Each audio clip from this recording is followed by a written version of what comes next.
Radio 920 WHJJ. Michael Napalintano in for Helen Glover this morning. Our telephone number is 866-920-WHJJ, 866-920-9455.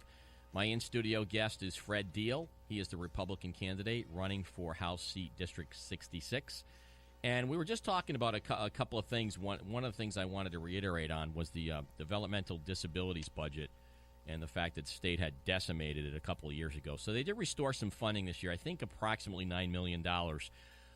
The problem is it's still not enough money in a budget that was just really ripped to shreds for these people who need services. So Republican candidates, and you had mentioned Doreen Costa on the House side, it was also put in on the Senate side. There were bills put in to take legislative grant money and plug this hole and put it into developmental disabilities. And I just want to point out that in both the House and the Senate, the Republicans voted for this, and most all Democrats voted against it. So if you think Republicans just want to cut, we don't want to cut areas where the funding is desperately needed, and we certainly don't want to take funding away from developmentally disabled, nor senior citizens. I mean, if you believe everything David Cicilline tells you while he's on his tour of the senior centers telling everybody that Republicans want to, take away your Medicare, it's in Social Security. It's just a load of crap, folks. It's a stereotype,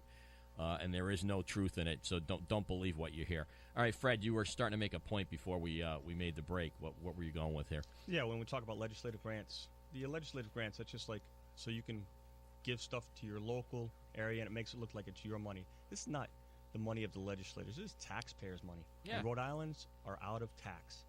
We cannot tax us anymore. We have no more money left.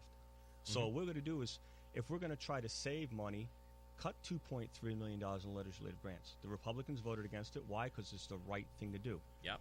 And, that's what you've got to talk about, is doing the right thing. I talked about taxes being so high. Well, we're not competitive when it comes business-wise. Think about it. We have a meal tax of 8%, the state tax 7%. Right next door in Massachusetts, 6.25. Down south, Connecticut, 6.35. These things make us uncompetitive. Where do people get their gas? Massachusetts. You don't do that, do you, Fred? Oh, of course not, because actually I would have to list it down on my taxes that the extra money I didn't give to the state. Well, I got to tell you, Fred, everybody I know buys their gas in Massachusetts, and it's usually 10 to 15 cents a gallon cheaper. But, hey, what a novel thought. Why don't we make our gasoline tax lower than Massachusetts, right? Really? And then everybody who borders Rhode Island would come into Rhode Island and buy gas, and I bet our receipts would go up for taxes. Well, let's just think about how much the difference is. We have 33 cents per gallon in Rhode Island on diesel and regular gasoline. Yep. Massachusetts, 21 cents per gallon. There you go. Connecticut, that place down there that has right outside of New York City, so they're at 25 cents. So what's the problem there? Where is people going to go? They're going to go, if you're living in East Providence, you're going to Seekonk. Oh, same thing. If you're on the northern border, if you're in Cumberland, you just drive in Attleboro. I mean, it makes sense. That's what people are doing. You're not going to stop it. And by the way, they're not reporting it on their tax. I mean, that's just a bunch of crap. Someone's going to sit there. No, you're supposed to. Anything you buy in another state, you're supposed to. So how many people are sitting there doing their taxes thinking, oh, gee, I bought gas in Massachusetts once a week, and so I really owe this tax to the state of Rhode Island. Come on. Let's be realistic. So right? People are going out there. I travel all over the Northeast because I'm a salesman. So I make sure that I check the prices all the time of the gas, and it's really substantial. There's one or two good gas stations that are in Rhode Island. There's one, I'm not going to plug the place as much, but it's downtown Providence. Yeah, there's a couple that are cheap. That's not too far from here. Yeah. And how do you compete? We got to lower our corporate tax. Our corporate tax is at 9%. Connecticut's 9%, so we're even with them. Where you go to Massachusetts, 8%. Now, Massachusetts has 21 cents per gallon gas and an 8% corporate tax. Where's the business going to go? Where's your trucking companies going to go? They're going to go there. That's more jobs that we're losing. Now, we talk about small businesses we're losing. We have a place in Barrington that just closed down, as Wallace Seafood.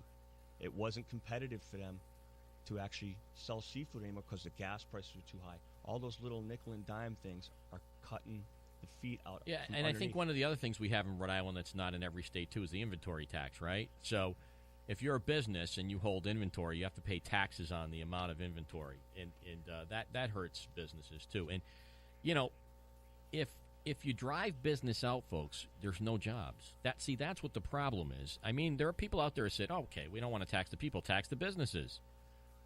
Well, there's no businesses, there's no jobs. And one of the things you talked about earlier, you talked about tax incentives to get businesses here. So there are people out there, and I've heard the other side of the argument, who will say, oh, well, you shouldn't have to give tax incentives to get companies to come in. But you are competing with the other 49 states who are doing that. You have to level the playing field. You've got to do things to get businesses to come here. And then once the businesses come here, when they hire employees, they're paying the payroll taxes, and the employees are paying the state the payroll taxes. So and they're spending money in the state, and they're spending money on sales tax. So that's what happens. Well, I talked about, I would like to have a bill in there to actually bring manufacturing jobs in. Mm-hmm. Now, I mentioned about if you hire 100 full-time, and let me reiterate, full-time employees, you would get a discount of 100% on your property tax. Mm-hmm. Now, people say, how are you going to make up that difference to the towns? Well, we have payroll taxes that automatically come out. Mm-hmm. That difference would make up to the towns where they have their lost revenue. And now, that automatically brings down our unemployment rate, because we're 11.2 right now. You start hiring manufacturers, it's going to bring it down. And then you have the other side where people talk, well, what about the existing businesses? Well, part of that, if they hire 100 people or double their actual current full-time workforce, they get the same deal. Because people are worried you have these larger ones, like you have your Torrey, which could probably, if they wanted to, hire 100 people tomorrow if they knew they were going to save their money. So we have to make it so it's fair playing field. So they have the option to increase. Yeah, that makes sense. You don't want people to take advantage of something where a small business coming in wants to hire, say, 50 people, give them 50% reduction in their property tax, and then you have automatic revenue that comes in from payroll taxes. And the people going locally to buy their sodas or stopping at the convenience store, you get that 7%, which is a little bit outrageous. Or they go to the restaurant, you have 8%, which 1% of that goes back to the cities and towns, wherever they do the actual business. Yep. So, there is a way to bring revenue in, which is not taking money from the needy.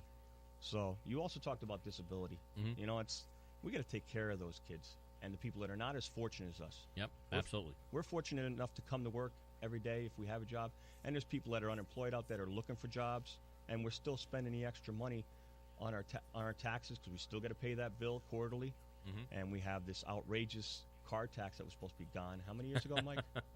Yeah, it was supposed to be phased out, and they phased out so much, and then they stopped. Yeah, and I think the level was 6,000, and they stopped at 6,000. Then they took the whole thing away, which kind of blindsided everybody. And then they actually just went and showed us how they're going to reevaluate those vehicles, and every vehicle is considered excellent now. So I looked at my vehicle. I do have some rust on it. So. Yeah, and only in Rhode Island is there taxes on the tax. It's just ridiculous. We're just buried in taxes here in Rhode Island. That's why we're ranked 50th for business.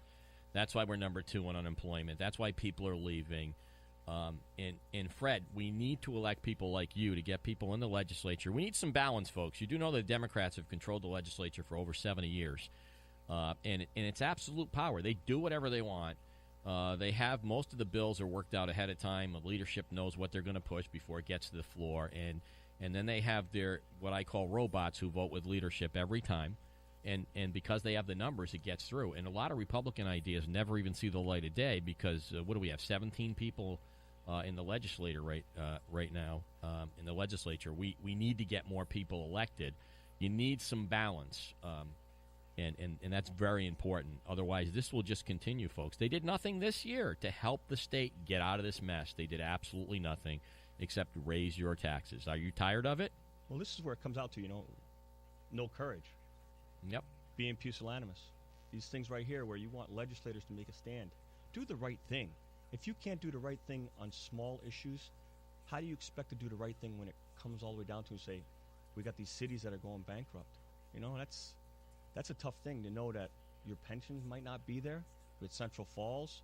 The people that worked hard for all these years that were expecting to get their pension, it's not going to be there. That's a good point. And, Fred, if you think there was some balance in the legislature 10 years ago, that this pension problem might have even been looked at then? Well, if they right? You know what I'm saying? I know. If we might have had it fixed by now, right? That's right.